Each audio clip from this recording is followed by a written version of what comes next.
Yo'l harakati qoidalarining 38-bandida tartibga soluvchining ishoralari haqida ma'lumot berilgan. Tartibga soluvchining ishoralari o'ng qo'li oldiga uzatilganda, ya'ni bu holat tartibga soluvchining chap yelkasidan kelayotgan relssizlar barcha yo'nalishiga, lekin relsga kelayotgan tramvaylar esa faqat yelka yo'nalish bo'yicha, misol uchun chap qo'lidan kirsa o'ng qo'lidan kiradigan bo'lsa faqat o'ngga harakatlanadi.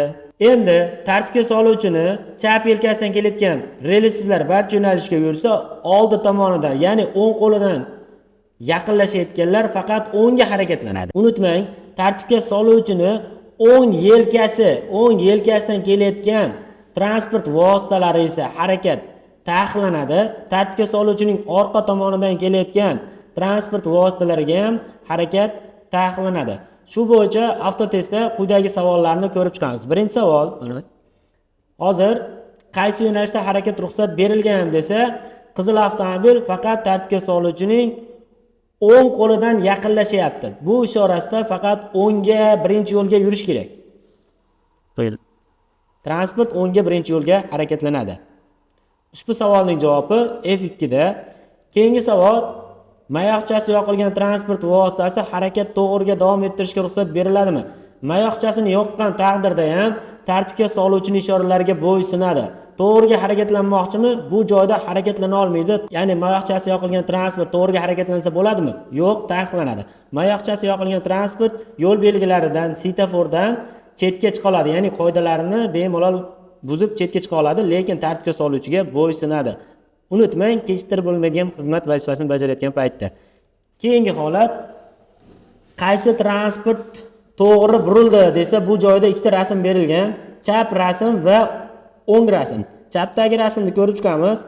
Bu holatda tartibga soluvchi qo'llar yonga tushirilganda relsiz transport vositalari o'ngdan keladimi, chapdan keladimi, to'g'riga o'ngga harakat tartibi belgilangan. Hozir qizil to'g'ri harakatlandi. Endi keyingi videoda o'ng yelkasidan kelyapti. Tartibga soluvchining bu ishorasida harakat mototsiklga taqiqlangan. Qaysi biri harakatlanish to'g'ri burildi desa, chapdagi rasmda to'g'ri harakatlandi. Chapdagi rasmda to'g'ri harakatlandi.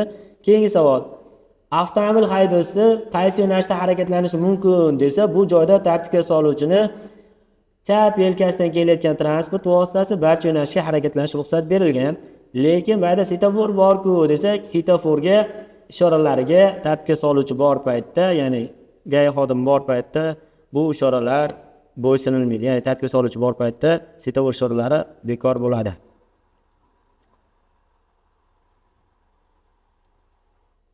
Xo'p, keyingisi, avtomobil qaysi biri harakatlanish ruxsat berilgan? Qaysi yo'nalish bo'yicha harakatlanish ruxsat berilgan? Ya'ni qaysilariga ruxsat berilgan desa, bu joyda hop, bo'lak bo'yicha yurish tartibimiz ham bor. Hop, oldingi ma'lumotlarga tayanadigan bo'lsak, tartibga soluvchini chap yelkasidan kelayotgan transport vositalari barcha yo'nalishga yursa bo'lardi, lekin bo'lak bo'yicha yurish tartibi. Birinchi bo'lakdan to'g'riga o'ngga, ikkinchi bo'lakdan to'g'riga, chapga qayrilib olishga ruxsat etiladi. Demak, avtomobillarga harakat ruxsat berilgan desa, har ikkisiga ko'rsatilgan yo'nalish bo'yicha harakat ruxsat berilgan. Bu joyda svetoforga bo'ysunmaydi. Keyingi savol, qaysi transport harakat uchun ruxsat berilgan desa, bu joyda tartibga soluvchi orqa tomondan kelayotgan yuk avtomobilga harakat yo'q. Bu joyda tartibga soluvchining chap yelkasidan kelayotgan transport vositalari barcha yo'nalishiga, unutmang, bo'lak bo'yicha yurish tartibi. Birinchi bo'lakdan to'g'riga o'ngga, ikkinchi bo'lakdan chapga, to'g'riga qayrilib olishga. Lekin bu joyda to'g'riga harakat yo'qligi uchun mototsikl faqat o'ngga yuradi, yengil chapga va qayrilib olishga ruxsat beriladi. Harakat ruxsat berilgan yengil avtomobil va mototsiklga.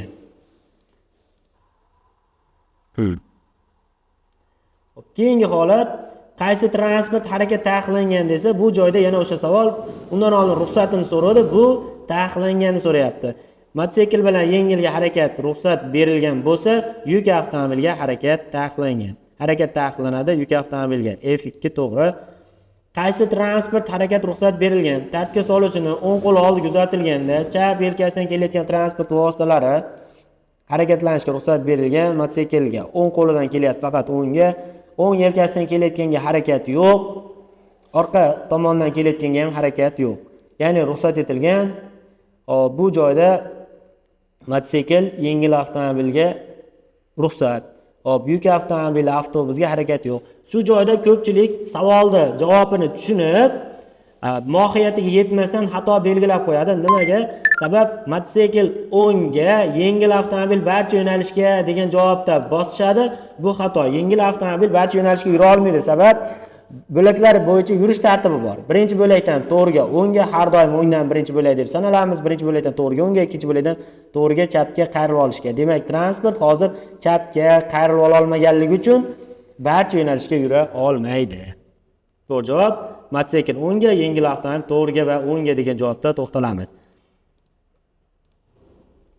Xuddi shu savol, qaysi transport to'g'riga yurmoqchi desa, bu joyda yengil avtomobil. Mana tepadagi ma'lumotga tayanib, faqat yengil to'g'riga yuradi. Bu joyda avtobus yura olmaydi, chunki tartibga soluvchi orqa tomondan kelyapti. Yuk avtomobil esa o'ng yelkasidan kelyapti, harakatlana olmaydi.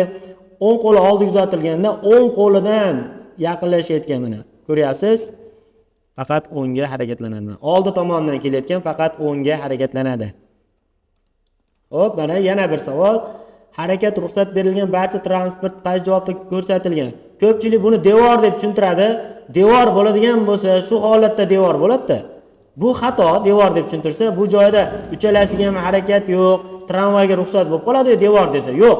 Qoidalar bo'yicha chap yelkasidan relsiz transport vositalariga barcha yo'nalishiga, ya'ni mototsikl o'ngga, yengil to'g'riga, qizil chapga va qayrilib olishga ruxsat beradi.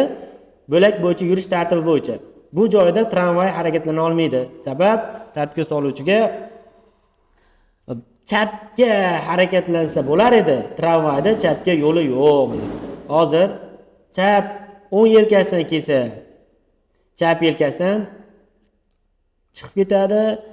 Hop, chap yelkasidan kelsa, o'ngdan chiqib ketish kerak, ya'ni chapga harakatlanish kerak. O'ng tomondan yaqinlashsa, o'ngga harakatlanish kerak. Bu joyda tramvayga harakat yo'q. Ruxsat berilgan avtomobillar va mototsiklga. Keyingisi transport qaysi yo'nalish bo'yicha harakat ruxsat berilgan desa, bu joyda tramvay chapga yuraladi, relsli, ya'ni izidan harakatlanadi. Yengil avtomobil esa to'g'riga ham yursa bo'ladi, chapga ham qayrilib olsa ham bo'ladi. Bu joyda tramvay avtomobil chapga degan javobni bosishga shoshmang, sabab pastda to'liq aniq javob bor. Tramvay chapga, avtomobil chapga va qayrilib olishga. To'g'ri javob F5. Keyingi savol. Avtomobil haydovchisi qayrilib olmoqchi. Avtomobil qayrilib olmoqchi bo'lsa, tramvayni o'tkazib yuborib, qayrilib oladi. Tramvayga yo'l berish kerak. Ya'ni relsli bilan relsiz teng holatda, ya'ni ikkalasiga ham ruxsat beradigan holatda kelsa, tramvay, ya'ni relsli imtiyozga ega hisoblaymiz. Hop, yana bir savol. Harakat ruxsat berilgan. Bu joyda tramvayga ruxsat yo'q. Oldidan kelayotgan, ya'ni o'ng qo'lidan yaqinlashayotgan, faqat o'ngga, o'ng yelkasiga harakat yo'q, orqadan ham harakat yo'q. Harakat ruxsat etilgan qizil avtomobilga.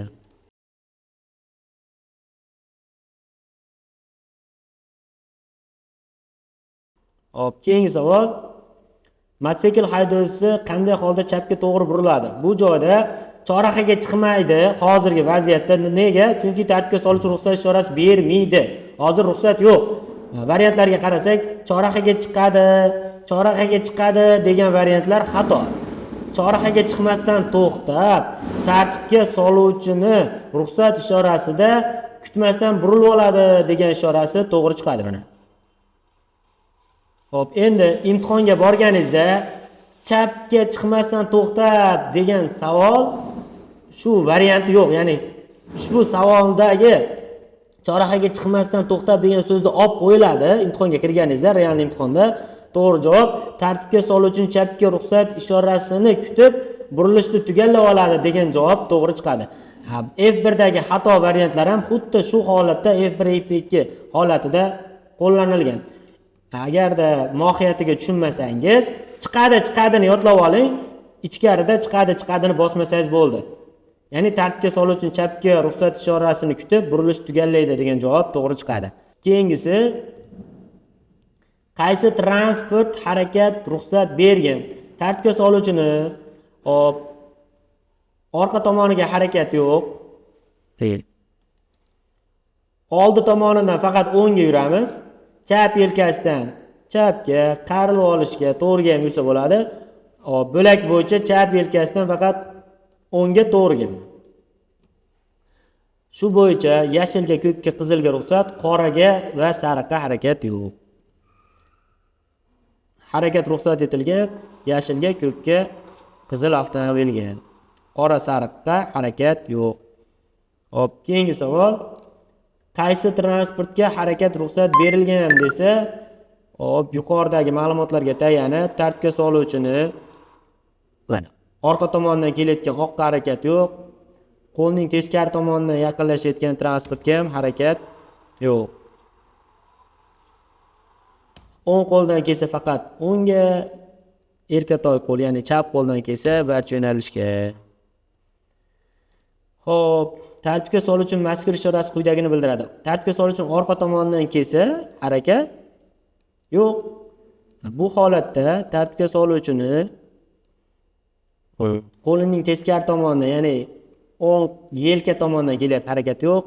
Oldi tomonidan faqat o'ngga, chap yelkasidan to'g'riga, chapga qayrilib olishga ruxsat beriladi. Xo'p, chap yelkadan kelayotgan to'g'riga qayrilib olishga ham bo'lak bo'yicha yurish tartibida faqat o'ngga yurish kerak. Endi qayrilib olish keyingi bo'lakdagi ko'kka tegishli. Tartibga soluvchi quyidagini bildiradi. Ko'k, qizil, yashil avtomobil harakatga ruxsat beradi, sariq va oq avtomobil harakat taqiqlaydi. Xo'p.